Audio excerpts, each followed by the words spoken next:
우리 전우자로 한번 인사하겠습니다. 하나님께서 당신의 예배를 기뻐하십니다. 우리 그렇게 한번 축복하겠습니다. 하나님께서 우리 형제자매님 우리의 예배를 기뻐하십니다. 아멘. 우리가 함께 신약 성경을 통독해 가고 있죠. 이번 지나간 주간에는 그 진도대로 같이 읽으셨다면 로마서 말씀 그리고 고린도 전서 말씀을 함께 읽어 가셨을 것입니다. 내일부터는 고린도후서 2장부터 시작됩니다. 혹시 이번 한 주 동안 너무 바빠서 잠시 멈추신 분이 계시다면 내일 고린도후서 2장부터 또 같이 하루에 5장씩 그렇게 읽어 가시면 될 것 같습니다. 여러분, 우리가 로마서를 읽으면서도 우리가 보게 되는 것은, 바울 서신을 읽으면 자주 목격하게 되는 것은 뭐냐면, 바울 서신에서 자주 충돌하는 어떤 하나의 키워드가 있는데 그것은 믿음과 할례입니다. 본문 16절에서도 그러므로 상속자가 되는 것은 할례가 아닌 믿음으로 되는 것입니다. 오늘 16절에서 바울은 아브라함은 우리 모든 사람의 조상이다 이렇게 말합니다. 이 유대인들이 들으면 그야말로 기분 나쁜 말이 아닐 수가 없습니다. 아브라함은 우리 모든 사람의 조상이다. 우리가 상속자가 되는 것, 하나님의 자녀가 되는 것은 은혜로 주어진 그 언약을 믿음으로 되는 것인데, 그런데 유대인들은 혹은 그리스도를 믿긴 믿지만 이른바 유대화주의자들이 있거든요. 그들은 이방인들이 하나님의 백성이 되려면 할례를 받아야만 한다고, 혹은 여전히 할례를 받지 않은 이방인들은 결코 하나님의 백성이 될 수 없다고 주장을 하는 것입니다. 그러면서 그들이 근거로 주장한 것이 누구냐면 아브라함이에요. 그리고 아브라함이 받은 할례였던 것입니다. 바울은 그 주장에 대해서 성경에 증거를 제시하면서 반박합니다.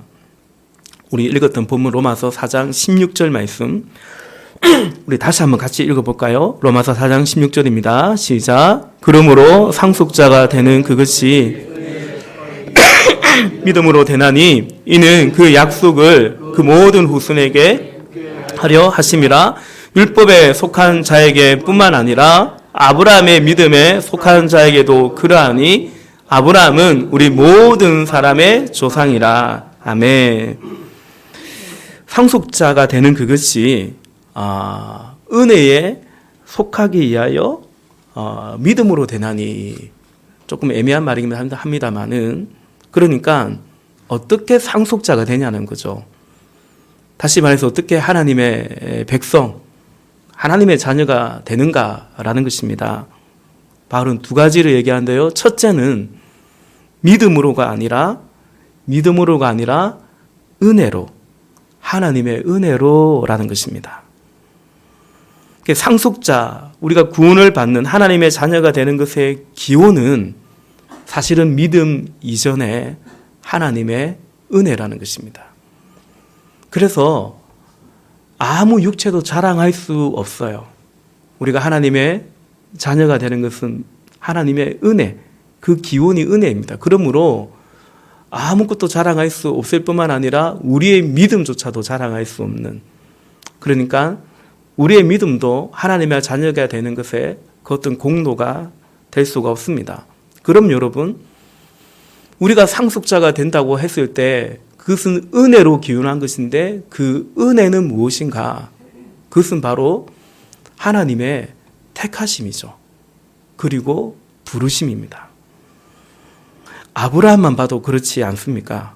여호수아서 24장 2절에 보면 곧 아브라함의 아버지 나홀의 아버지 데라가, 아브라함의 아버지 데라가 강 저쪽에 거주하며 다른 신들을 섬겼으나, 그렇게 말합니다. 그런 데라를, 그런 아브라함을 하나님이 택하시고 부르셨던 것입니다. 그러니 은혜지요. 그리고 아브라함에게 하나님께서 약속하셨습니다. 우리가 잘 아는 창세기 12장 2절과 3절 말씀 가운데 내가 너로 큰 민족을 이루고 네게 복을 줘서 너의 이름을 창대케 하리니 너는 복이 될지라.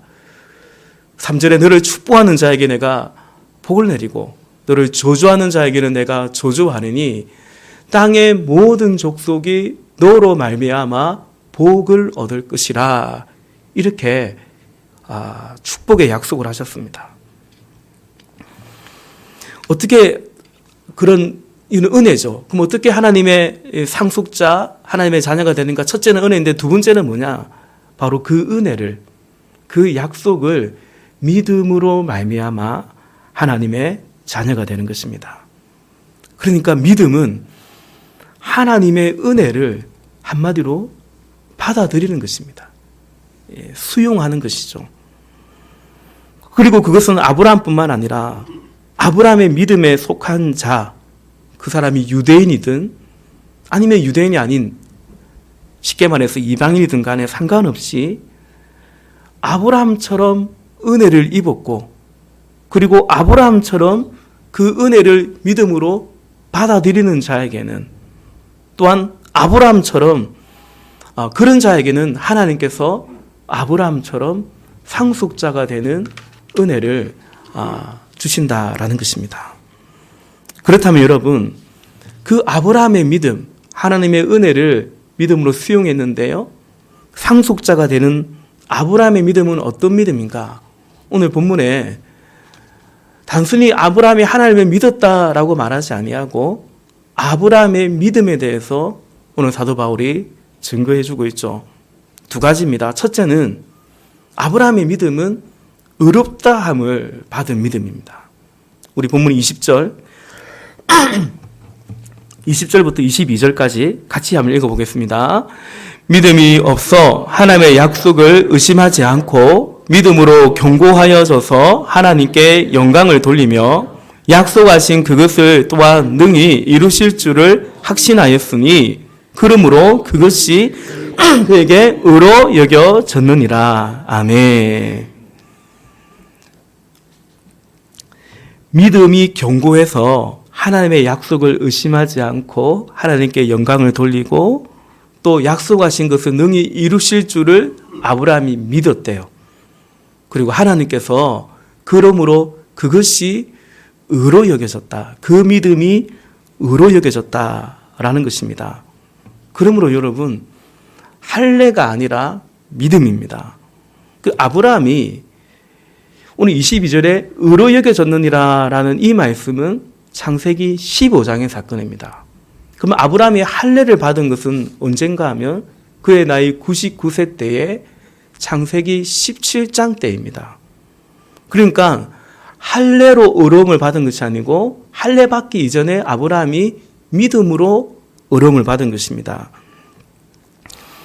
하나님이 아브라함의 믿음을 두고 의로 여겨주셨는데 창세기 15장 5절에 보면 하나님이 이런 약속을 하세요. 그를 이끌고 밖으로, 아브라함을 이끌고 밖으로 나가 이르시되 하늘을 우러러 무뼈를 셀 수 있나 보라. 또 그에게 이르시되 네 자손이 이와 같으리라 말씀하셨습니다. 여러분, 이때 아브라함은 이미 75세가 훌쩍 지난 그런 나이였고요. 그리고 그야말로 혈혈단신이었습니다. 그나마 아브라함에게 있던 피부치 혈육이라고 할 수 있는 것이 누구냐면 조카 롯인데, 우리가 잘 아는 것처럼 롯이 아브라함을 떠나버리고 또 이제 포로로 끌려간 이후에 아브라함이 정말 목숨을 걸고 집에서 길려온 자 318명을 데리고 그 조카 롯을 구해 왔음에도 불구하고 이 조카 롯은 다시 또 그 소돔 땅으로 돌아가고 말죠. 아브라함은 혼자 남아 있는 거예요. 그리고 사실 매우 두려운 거예요. 비록 기습 작전으로 롯을 구해내긴 했지만 언제든지 그들이 보복을 하면 아브라함은 사실 당할 수밖에 없는 그런 때죠. 그래서 창세기 15장에 1절에 하나님께서 아브라함에게 무엇이라고 당신을 계시해 주냐면 나는 너의 방패고 나는 너의 지극히 큰 상급이다. 그렇게 말씀하세요. 그때 아브라함이 하나님이 묻기도 전에 나의 상속자는 이 다메섹 사람 엘리에셀입니다. 그렇게 얘기해요.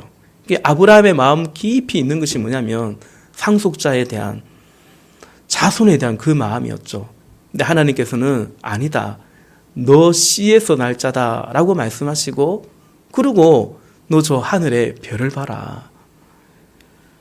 여러분, 하늘의 별이 얼마나 많을 거예요. 지난주에 말씀드린 것처럼 티벳에서 본 별도 그러한데, 그러니까요, 네 자손이 이와 같이 많다라고 말씀하셨습니다. 그래서 아브라함이 어떻게 반응을 했습니까? 창세기 15장 6절 창세기 15장 6절 우리 같이 한번 읽어보겠습니다. 시작. 아브라함이 여호와를 믿으니 여호와께서 이를 그의 의로 여기시고. 아멘. 아브라함이 너 자손이 저 하늘의 별과 같이 많게 될 거야 라고 하신 하나님의 그 약속을 아브라함이 믿었습니다. 그러니까 하나님께서 그 믿음을 의로 여기셨다라는 거죠. 이처럼 아브라함이 의롭다함을 받은 것은 할례라는 종교의식 혹은 그런 종교심이 아니라 하나님의 말씀을, 그 은혜의 약속을 믿음으로 의롭다함을 받았습니다. 두 번째 아브라함의 믿음은 어떤 믿음인가? 바로 하나님께서는 죽은 자도 살리신다라는 것을 믿는 그 믿음, 한마디로 부활신앙의 믿음이었습니다. 우리 오늘 본문 로마서 4장 17절 우리 17절부터 19절까지 또 같이 읽겠습니다. 시작. 기록된 바 내가 너를 많은 민족의 조상으로 세웠다 하신가 같으니 그가 믿은 바 하나님은 죽은 자를 살리시며 없는 것을 있는 것으로 부르시는 이시니라. 아브라함이 바랄 수 없는 중에 바라고 믿었으니 이는 내 후손이 이 같으리라 하신 말씀대로 많은 민족의 조상이 되게 하려 하심이라. 그가 100세나 되어 자기 몸이 죽은 것 같고 사라의 태가 죽은 것 같음을 알고도 믿음이 약하여지지 아니하고. 아멘.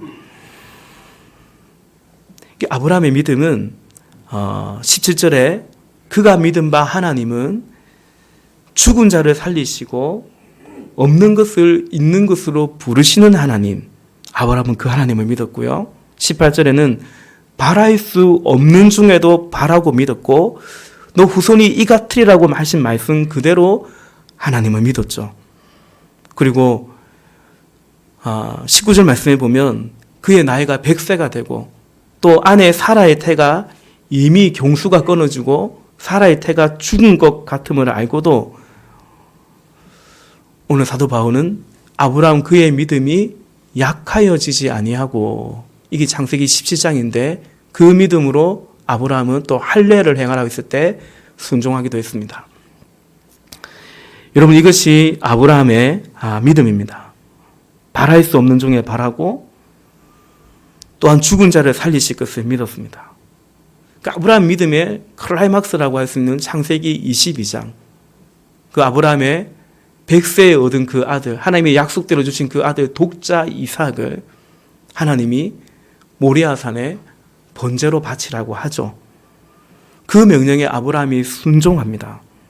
그때 아브라함의 믿음은 이삭 대신에 하나님께서 다른 어떤 번제의 제물을, 어떤 양을 준비할 것이라고 믿은 것이 아니라 창세기 22장에 하나님께서는 다른 양을, 예수 그리스도로 예표되는 어린 양을 예비해 주시지만, 그러나 아브라함의 믿음은 어떤 믿음이냐면 하나님께서 너희의 자손이 번성할 것이라고 하신 그 약속, 그 언약을 믿었기 때문에 하나님의 명령대로 내 아들을 번제로 죽여서 번제로 바칠지라도 하나님께서는 죽은 자도 살리실 것이라는 그 믿음을 창세기 22장에서 아브라함이 그 믿음을 가졌던 것입니다.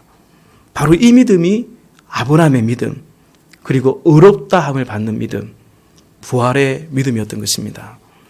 여러분, 하나님의 자녀, 그러니까 구원받는 상속자가 되는 것에 우리가 어떤 할례 같은 조건, 어떤 행위적인 혹은 혈통적인 그런 조건이 제시될 때, 그런 조건이 제시될 때 그 주장에 대해서 반발하면서 그때 그럴수록 우리가 무엇을 강조하냐면 은혜와 믿음을 더 강조하지 않습니까? 그렇죠. 그런데 여러분, 우리가 기억할 것은 그 은혜와 믿음이라는 것이 자칫 할례보다도 더 가벼운 것으로 이해되어서는 안 된다라는 것입니다. 오늘 우리 중에 무슨 혈통적인 구원을 주장하거나 어떤 할례 구원을 주장하는 그런 분들은 아마 그렇게 믿거나 그렇게 주장하는 분들은 없을 것입니다.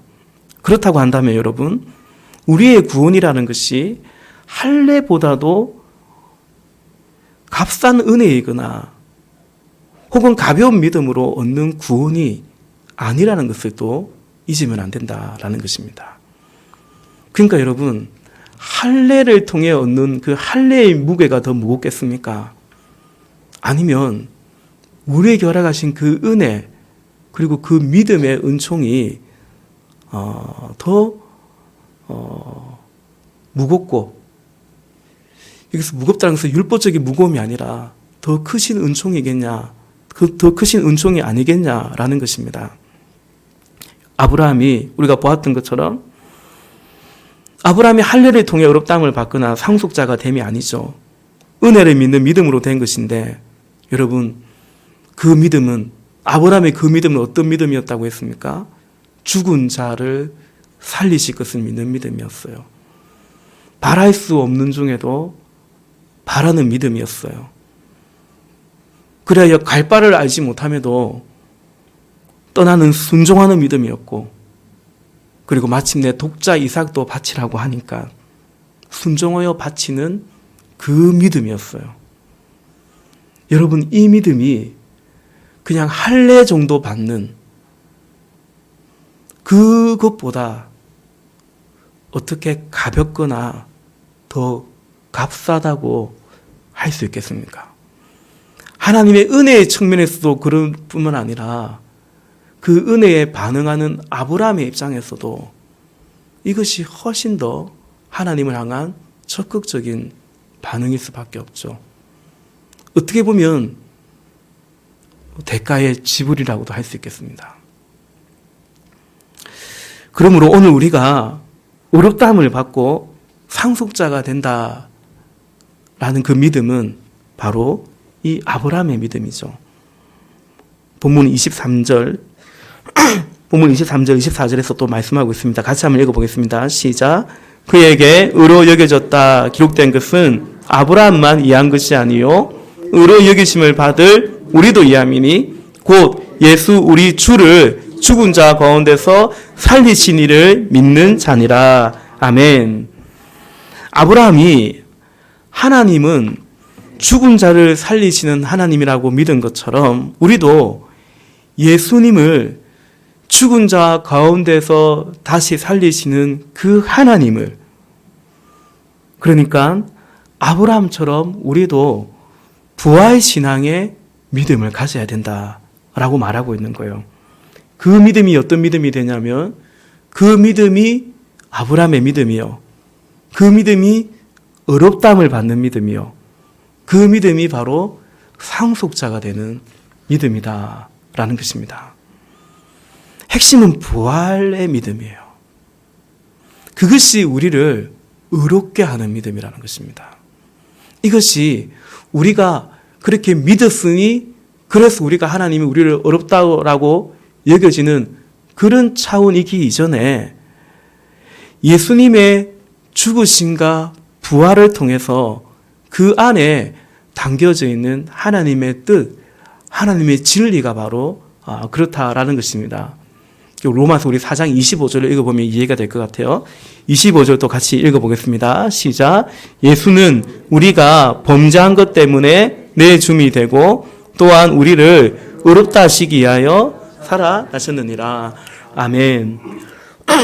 예수는 우리가 범죄한 것 때문에 내 줌이 되고 우리를 의롭다 하시기 이하여 살아나셨느니라.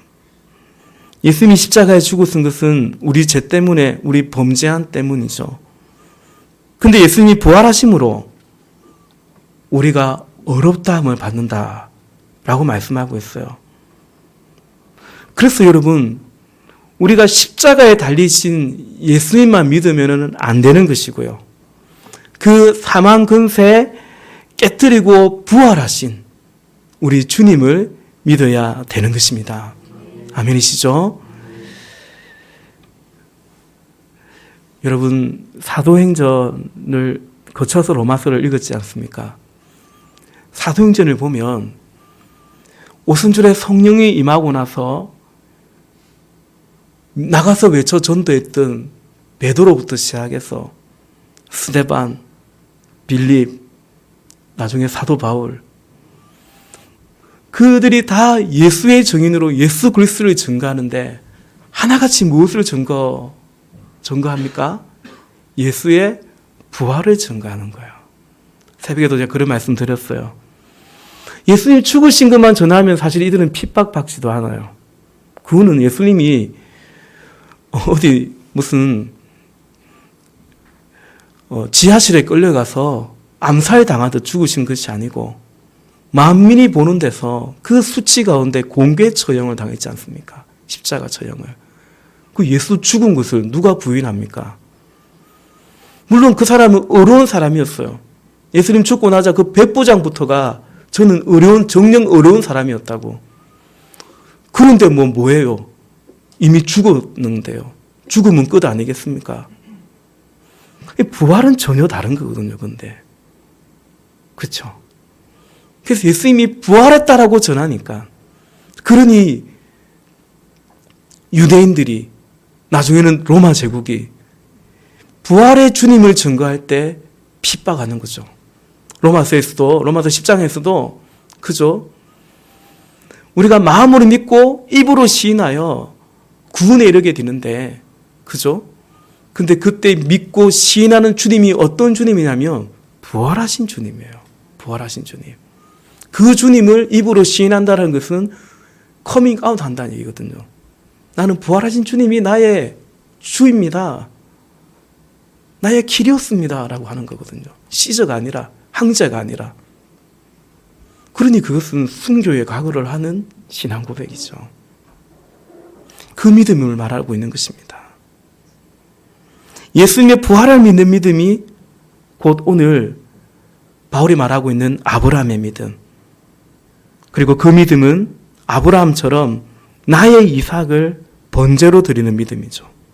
왜냐하면 이를 죽여도 하나님이 살리실 것을 믿었기 때문에. 부활신앙은 나의 이삭을 번제로 드리는 믿음, 영생을 믿기에, 상속자의 그 영광을 믿기에 바로 그 믿음인데요. 아브라함에게 있어서 이삭은 어떤 존재입니까? 독자죠. 창세기 22장에서 하나님께서도 내 사랑하는 독자 이삭을 번제로 바치라 하거든요. 끔찍이 사랑하는, 하나님도 다 아세요. 그걸 바치라는 것입니다. 그래서 여러분, 아브라함처럼 죽은 자도 살리실 것을, 예수님도 살리신 그 부활의 믿음이 있는 오늘 우리의 이삭은, 오늘 우리의 이삭은 무엇이고 또 누구일지요? 그것을 번제로 드리는 것이 바로 아브라함의 믿음이라고 말하고 있어요. 그러니 할례 정도의 종교 행위로 나는 하나님의 자녀다라고 주장하는 그런 믿음과는 비교할 수 없는 거예요. 여러분, 아브라함에게 있어서 독자 이삭이라고 한다면 그것은 곧 누구를 바치라는 것이냐, 누구를 죽여 번제로 바치라고 하는 것이냐라면 사실은 자기 자신을 죽이라고 하는 것과 마찬가지 아니겠습니까? 아브라함의 굴뚝 같은 마음은 차라리 하나님 차라리 나를 번제로 드리면 안 되겠습니까? 그게 아브라함의 아비의 마음이 아니었겠습니까? 그러므로 부활 신앙은 하나님이 다시 살리실 것을 믿기에, 영생을 믿기에 지금 나를 부인하고 나를 포기하고 나를 죽여가는 믿음이 부활의 신앙이죠. 그래서 부활장이라고 하는 고린도전서 15장에서 바울이 부활을 이렇게 증거합니다. 고린도전서 15장 31절 가운데 형제들아 내가 그리스도 예수 우리 주 안에서 가진 바 너희에 대한 나의 자랑을 두고 단언하노니 나는 날마다 죽노라. 여러분, 오늘 우리의 믿음은, 저와 여러분 우리의 믿음은 어떤 것 같습니까? 종종 그런 생각을 해봐요. 어렵다함을 받는다. 칭의라고 합니다. 신학적인 용어로 칭의. 그걸 아는 신자들은 적지 않아요. 칭의, 내가 칭의, 어렵다함을 받았지.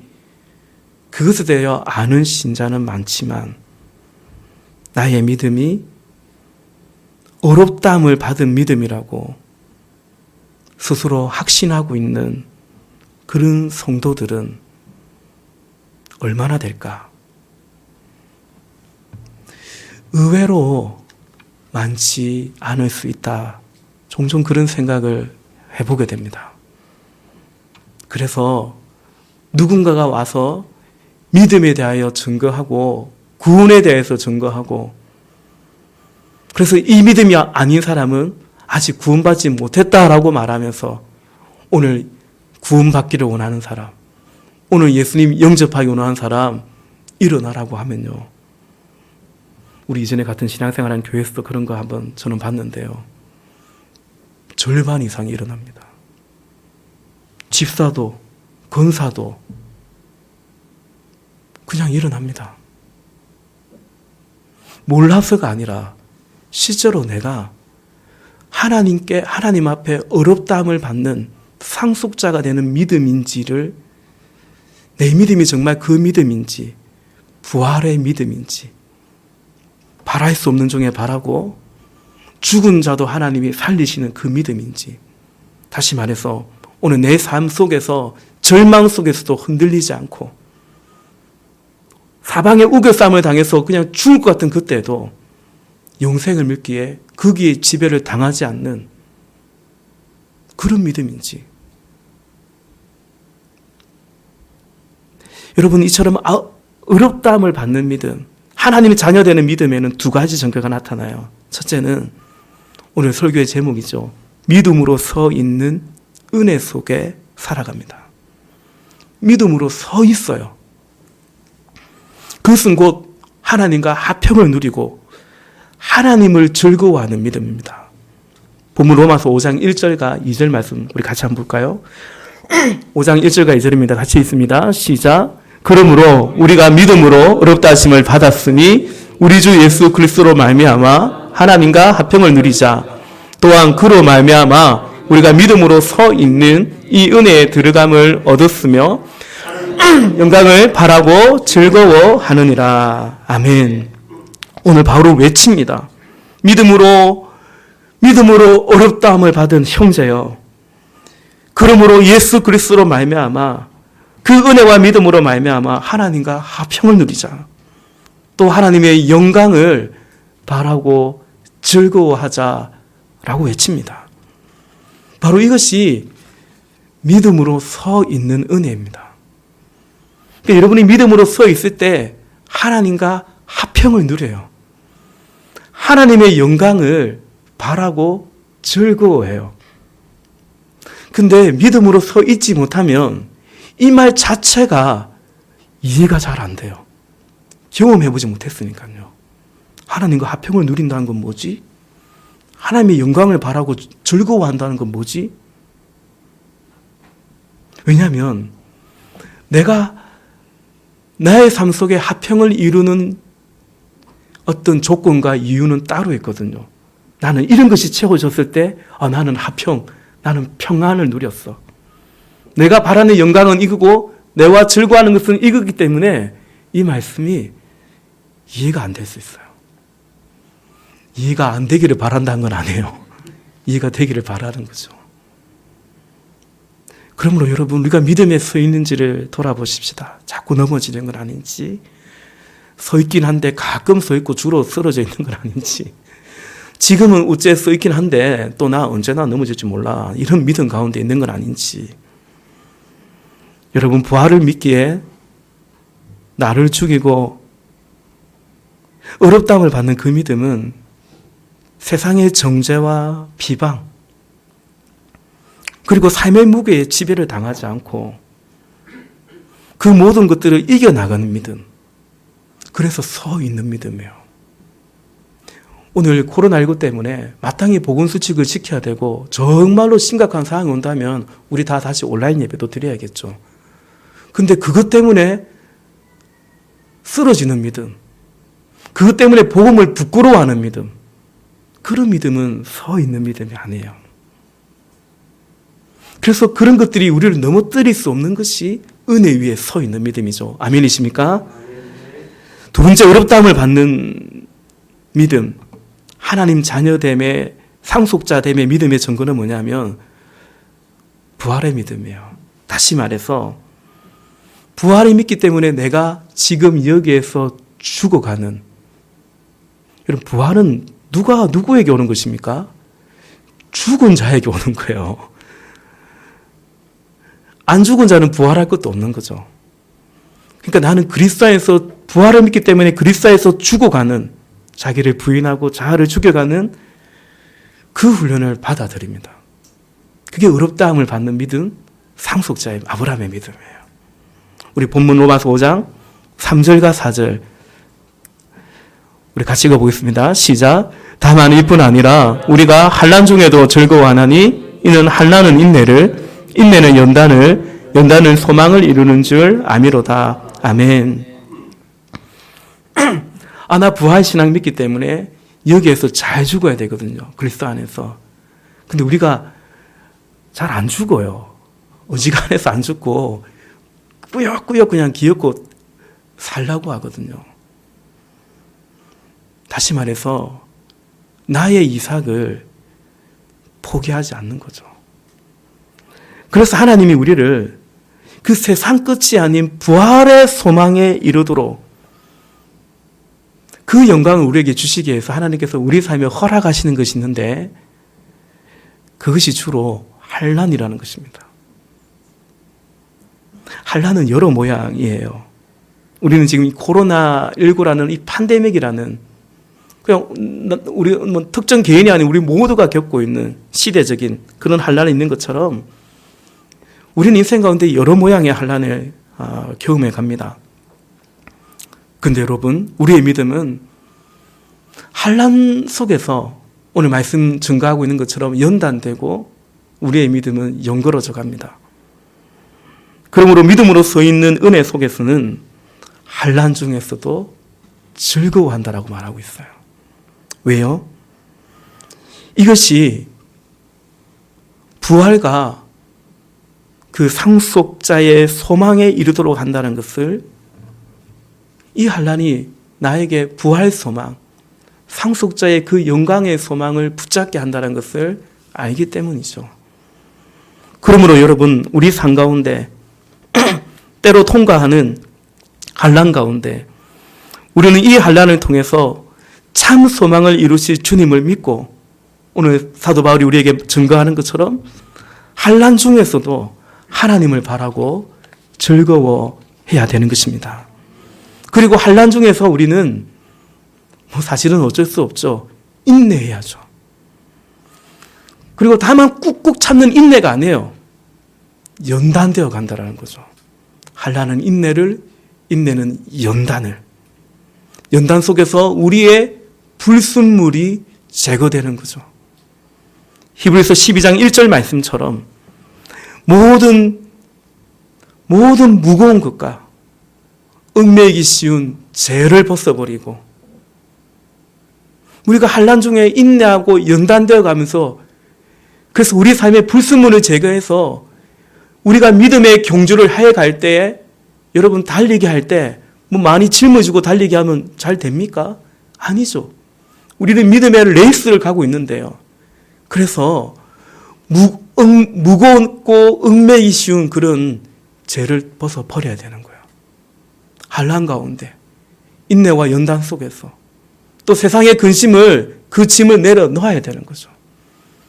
무겁고 얽매이기 쉬운 그 세상의 영광을 다른 사람과 비교하면서 살아가는 어떤 거기에서 오는 어떤 성취의 어떤 그런 마음들을 자꾸 내려놓아야 돼요. 그래야 믿음에 경주를 해서 마침내 그래서 우리의 환난은 인내는, 인내는 연단은, 연단은 소망을 이루니까요. 그래서 우리의 소망을 분명히 하고 그야말로 그 소망을 소망해야 되는 거죠. 말씀을 맺겠습니다. 말씀드린 것처럼 여러분, 우리는 지금 이 팬데믹의 전염병의 환난 속에서 이렇게 모이고 예배하는 것이 마치 잘못이라도 하는 것 같은 그런 시대 속에서 우리가 믿음 생활, 신앙 생활을 해가고 있습니다. 신앙 생활만이 아니죠. 코로나19가 우리의 신앙 생활만을 제약하는 것이 아니고 우리의 직장과 우리의 사업과 또 취업의 어려움 속에서 또 일한다 하더라도 더 고된 노동이 되고 있고 마스크를 끼고 해야 되니까 그것만 해도 얼마나 더 고된 노동입니까? 또 더 육아도 더 힘든 아이들이 더 자주 집에 있으니까요. 그런 상황 속에 처해져 있습니다. 여러분, 그런데 이 모든 환난 속에서 환난은 인내를, 인내는 연단을, 그리고 연단 속에서 진정한 소망을 바라보고 그 소망을 소망하게 된다면 여러분, 저는 확신합니다.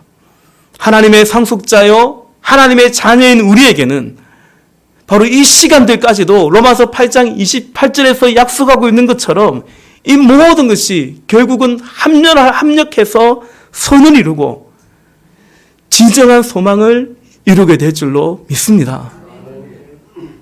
이것이 세상을 이기는 믿음이에요. 로마서 8장에 누가 우리를 대적하리요? 누가 우리를 고발하리요? 누가 우리를 정죄하리요? 누가 우리를 하나님의 사랑에서 끊으리요? 우리 주 예수 그리스도를 말미암아 우리가 넉넉히 이긴다고 고백하는 거죠.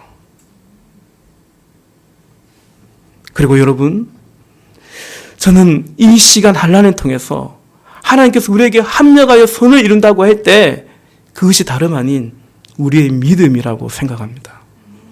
그리고 또 한편으로는 그렇게 기도합니다. 하나님, 이 시간 통해서 저와 우리 성도님들의 믿음이 정말 보배롭고 귀한 그런 믿음으로 연단된다면 그것이야말로 하나님께서 우리 가운데 합력하여 이루는 선이 아니겠습니까? 이 시간들을 통해서 우리의 믿음을 잘 돌아보면 좋겠습니다. 여러분, 결국 주님의 심판대 앞에 우리 믿음이 다 알곡과 가라지처럼 좋은 고기와 나쁜 고기처럼 다 심판대에게 서게 될 거예요. 선별될 거예요. 그러니 지금 이 시간을 통해서 나의 믿음은 아브라함의 믿음인가? 나 스스로 생각할 때 나는 어렵다함을 받는 믿음인지, 그래서 그 믿음으로 세상이 정죄하고 참소하고 상처 주고 그럴 때 거기에 쓰러지는 것이 아니고 하나님이 어렵다 하시는데, 하나님이 위하시는데 누가 우리를 정죄하려? 누가 우리를 대적하려? 그 믿음으로 서 있는지, 그 은혜 가운데 서 있는지 돌아봤으면 좋겠습니다. 혹시 그 믿음이 부족하고 할례 같은 종교심으로, 우리가 할례 구원을 주장하지 않지만 그러나 마치 할례 같은 그런 어떤 종교적 어떤 믿음을 갖고, 여러분, 그런 할례 믿음은 자꾸만 세상 속에서의 표면적인 할례를, 세상 속에서의 그런 표면적인 축복의 증거를 자꾸 요구하게 돼 있어요. 그건 종교심이에요. 여러분, 종교를 갖는 이유는 두려움 아니면 욕망 때문이거든요. 그렇지 않습니까? 그게 할례 같은 믿음이에요. 두려우니까 하나님 믿고, 내 소원이 있으니까 하나님 믿고. 여러분, 그런 할례 믿음은 나를 부인함이 아니라 다른 사람보다 내가 더 복받아야 된다는 그런 차별화만을 계속 요구하는 믿음이에요. 혹시 그런 믿음, 그런 소망 가운데 내 믿음이 그렇지 않는지 돌아볼 수 있기를 바랍니다. 여러분, 그런 믿음은 환난 중에 못 견뎌요. 그런 믿음은 환난이 와버리면 약해지고 의심하고, 그래서 죽을 것 같을 때에도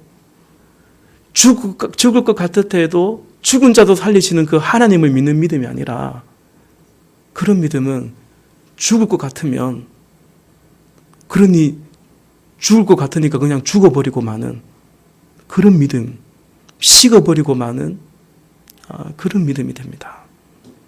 아무쪼록 사랑하는 여러분, 오늘도 하나님의 은혜를 잠잠히 바라보고 또 사모하면서, 그리하여 함께 믿음으로 서 있는 이 은혜 가운데 들어가시기를 축복합니다. 주님 안에서 연단되어 가고, 그리하여 정결해지기를 사모하면서 부활의 상속자의 그 영광을 누리고 그 날을 향해 함께 나아가시는 우리 모두가 되시기를 주님의 이름으로 축복합니다. 기도하겠습니다.